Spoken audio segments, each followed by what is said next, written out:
இடைக்கால இந்தியாவில் வணிகம் மிக பெரும் உற்பத்தி துறையானது முக்கியமாக சொந்த பயன்பாட்டிற்காக அல்லாமல் பரிமாற்றத்திற்காகவே பொருட்களை உற்பத்தி செய்தது. அதாவது ஒரு மிகப்பெரிய நிறுவனம் இருக்குன்னு வச்சுக்கோங்களேன், அந்த நிறுவனமானது மேக்சிமம் எதுக்காக பொருட்களை உற்பத்தி செய்வாங்க அப்படின்னா வியாபாரத்துக்காக தான் பார்த்தீங்கன்னா உற்பத்தி செய்வாங்க.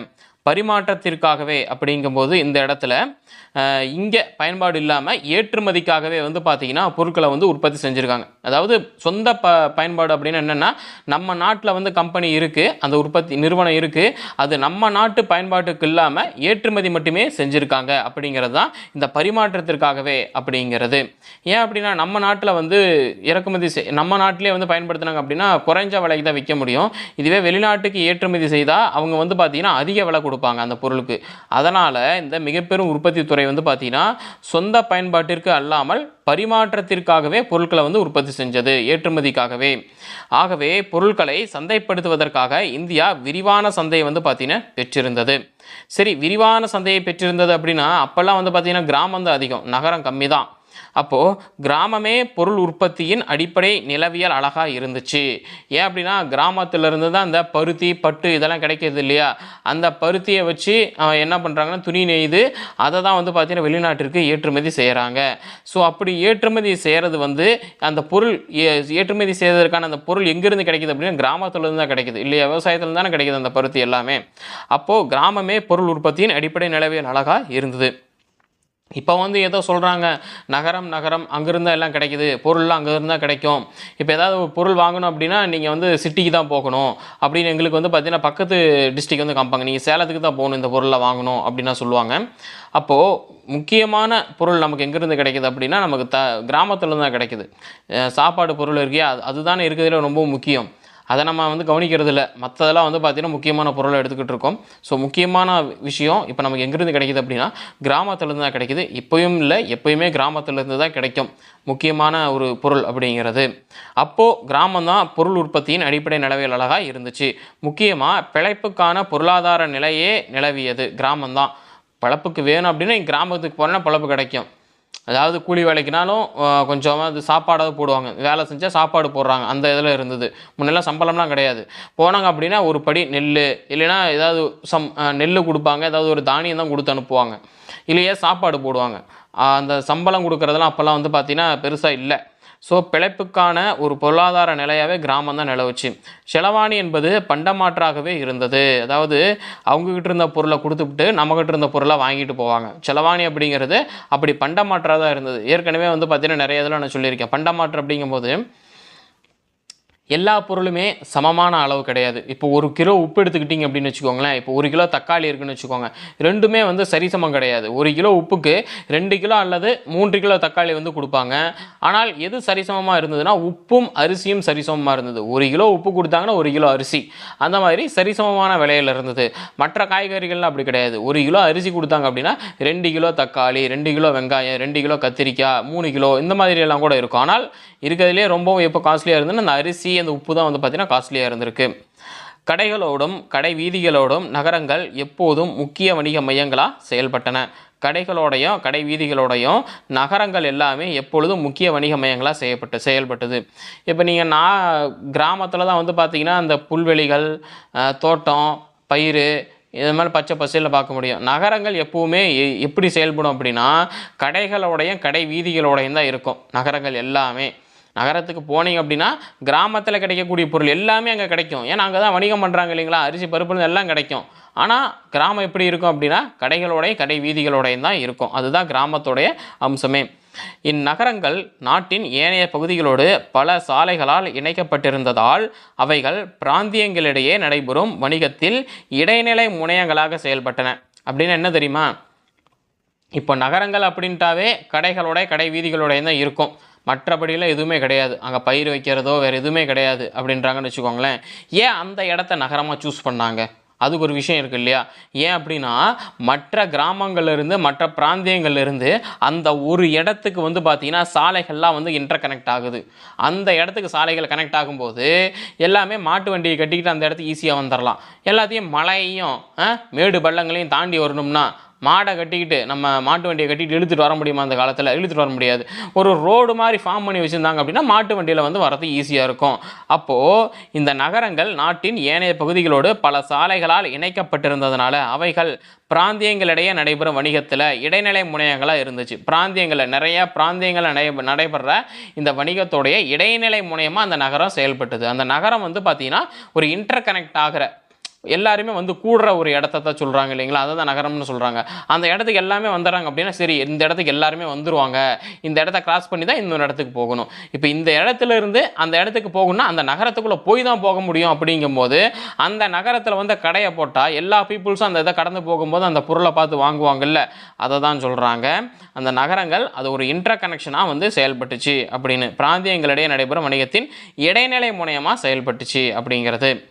இத்தரைவழி வணிகத்தோடு நாட்டின் கிழக்கு மற்றும் மேற்கு கடற்கரை பகுதி வணிகத்தில் சிறு கப்பல்களும் படகுகளும் பயன்படுத்தப்பட்டன. இந்த மாதிரி தரைவழி வணிகத்தோட கிழக்கு மற்றும் மேற்கு கடற்கரை பகுதியில் வணிகத்தில், ஏன்னா இப்போ இந்த கடல் தாண்டி அந்த இடத்துல சில பீப்புள்ஸ் இருக்காங்க.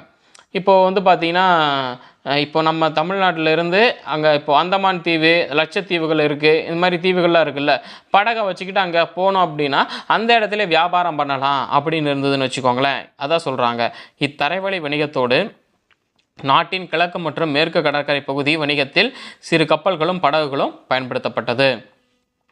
ஊராக சென்று வணிகம் செய்வோர் பொதுவாக பஞ்சாரா என்றழைக்கப்பட்ட நாடோடி சமூகத்தினர். அதாவது இந்த ஊராக போய் வணிகம் செய்கிறாங்கல்ல, அவங்க எப்படி அழைக்கப்பட்டாங்க அப்படின்னா பஞ்சாரா அப்படின்னு அழைக்கப்பட்டாங்க அந்த நாடோடி சமூகத்தினர். அவங்க தான் ஊராக போய் இந்த வணிகம் செய்வாங்க. ஊராக போய் வணிகம் செய்பவர்களை எப்படி அழைப்பாங்க இடைக்கால இந்தியாவில் அப்படின்னா பஞ்சாரா அப்படின்னு அழைப்பாங்க. அவங்க ஒரு நாடோடி சமூகத்தினர்.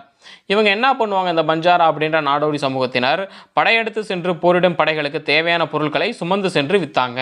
இந்த இடத்துல போர் நடக்குதா, சரி போர் நடக்கிற இடத்துக்கே போக மாட்டாங்க, கொஞ்சம் தள்ளி வந்து ஒரு கடையை போடுவாங்க.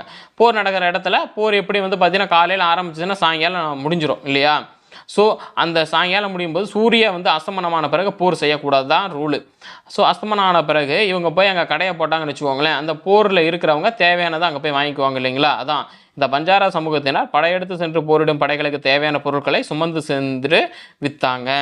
நாட்டின் முக்கிய துறைமுகங்கள் கடல்சார் வணிக முனையங்களாகவும் பன்னாட்டு வணிக முனையங்களாகவும் செயல்பட்டன. இப்போ தான் சொன்னேன், வணிக முனையங்கள் அப்படின்னா என்னென்னா இந்த இடத்த தாண்டி தான் அந்த இடத்துக்கு போக முடியும். அப்படிங்கும்போது அது வந்து பார்த்திங்கன்னா ஒரு வணிக முனையமாக மாறிடுது. அந்த இடத்துல போய் கடையை போட்டோம் அப்படின்னா இந்த பக்கம் இருந்து இந்த பக்கம் போகிறவங்க ஏதாவது தேவையான பொருளை சொல்லுவாங்க, ஏதாவது பொருள் தேவையா, சரி போகும்போது அந்த இடத்துல வாங்கிக்கலாம் அப்படிம்பாங்கல்ல. போகும்போது அந்த இடத்துல வாங்கிட்டு போகலாம், அதான் அங்கே எல்லாமே இருக்குதுல்ல அப்படிம்பாங்கல்ல. போகும்போது வாங்கிக்கலாம், பூ வாங்கணுமா போகும்போது வாங்கிக்கலாம், ஏதாவது பழங்கள் வாங்கணுமா சரி போகும்போது வாங்கிக்கலாம், ஏதாவது காய்கறி வாங்கணுமா சரி போகும்போது வாங்கிட்டு போகலாம், சரிங்களா. ஏன்னா அந்த போகும்போது அப்படின்னு சொல்கிறாங்கல்ல, அந்த இடத்த கிராஸ் பண்ணி தான் போவாங்க அப்படின்னு எல்லாத்தையுமே தெரியும். அந்த இடத்துல கடையை போட்டால் போகிற வழியில் எல்லாருமே அந்த பொருளை வாங்கிட்டு போயிடுவாங்க. அதுதான் அந்த முனையம் அப்படிங்கிறது. சரி, இப்போ நாட்டின் முக்கிய துறைமுகங்கள் வந்து இங்கே முனையமாக இருக்குது. என்னென்ன துறைமுகங்கள் அப்படின்னா சூரத்து, மசூலிப்பட்டினம், கோழிக்கோடு. இது எல்லாமே கடல்சார் வணிக முனையங்களாக பன்னாட்டு வணிக முனையங்களாகவும் செயல்பட்டது. ஏன்னா வாஸ்கோட காமா வந்து கடல் வழியை எப்படி கண்டுபிடிச்சி வந்தார், கோழிக்கோடு வழியாக தானே வந்தார். எல்லாருமே அப்புறம் கோழிக்கோடு வழியாக வர ஆரம்பிச்சிட்டாங்க. அப்புறம் மற்ற இடத்தையும் வந்து பார்த்திங்கன்னா கண்டுபிடிக்க ஆரம்பித்தாங்க. ஸோ கோழிக்கோடு வந்து பார்த்திங்கன்னா ஒரு வணிக முனையமாக இருக்குது. வெளிநாட்டிலேருந்து கோழிக்கோடுக்கு வரலாம், கோழிக்கோட்டிலேருந்து வெளிநாட்டுக்கு போகலாம். அதான் பன்னாட்டு வணிக முனையமாகவும் இந்த சூரத்து, மசூலிப்பட்டினம், கோழிக்கோடு இதெல்லாம் செயல்பட்டிருக்கு. இந்திய பெருங்கடலை கடந்து கிழக்கே சீனா முதல் மேற்கே ஆப்பிரிக்கா வரை விரிந்து பறந்திருந்த கடல் வணிகம் நூற்றாண்டுகளுக்கு செழித்தோங்கியது அப்படின்றாங்க. இந்திய பெருங்கடலை கடந்து கிழக்கு பகுதியில் வந்து பார்த்திங்கன்னா சீனா, மேற்கு பகுதியில் வந்து ஆப்பிரிக்கா. இந்த இந்திய பெருங்கடலை கடந்து சீனா, ஆப்பிரிக்கா வரைக்கும் விரிந்து பறந்திருந்த கடல் வணிகம் நிறைய நூற்றாண்டுகளுக்கு வந்து பார்த்திங்கன்னா அந்த வணிகம் செழித்தோங்கி இருந்துச்சு. ஆகவே மலாக்கா, கோழிக்கோடு போன்ற துறைமுகங்கள் சிறப்பு வாய்ந்த பிராந்திய வணிகத்தில் இடைநிலை முனையங்களா அல்லது பொருள் வைக்கும் இடங்களா செயல்பட்டன. இப்போது இந்த மாதிரியான துறைமுகங்கள் மலாக்கா, கோழிக்கோடு அப்படின்ற துறைமுகங்கள் இருக்கு இல்லையா, இந்த துறைமுகங்கள் மூலமாக வெளிநாட்டுக்கு போகிறாங்க, வெளிநாட்டில் இருக்கவங்க இங்கே வர்றாங்க. அப்படிங்கும்போது இந்த துறைமுகங்கள் எப்படி செயல்பட்டுருக்குன்னு பாருங்கள். மலாக்கா, கோழிக்கோடு போன்ற துறைமுகங்கள் சிறப்பு வாய்ந்த பிராந்திய வணிகத்தில் இடைநிலை முனையங்களா அல்லது பொருள் வைக்கும் இடங்களா செயல்பட்டன. இடைநிலை முனையங்களா, இங்கிருந்து அந்த இடத்துக்கு போகிறோம், அங்கிருந்து இந்த இடத்துக்கு வரோம். அப்போ ஒரு இடத்த கிராஸ் பண்ணி போகும்போது அந்த இடத்துல ஒரு இடத்த செலக்ட் பண்ணி இவங்களுடைய பொருட்கள்லாம் ஸ்டோர் பண்ணி வைப்பாங்க. ஸ்டோர் பண்ணி வச்சுக்கிட்டு எப்போ தேவையோ அப்போ எடுத்துக்கிட்டு போவாங்க. வெளிநாட்டிலேருந்து அங்கே வந்து தங்குறாங்க இல்லைங்களா, அவங்க வந்து அவங்களுடைய பொருட்களை எங்கே ஸ்டோர் பண்ணி வைப்பாங்க, ஒரு இடத்துல ஸ்டோர் பண்ணி வச்சு தான் அவங்க வணிகம் பண்ணி ஆகணும்.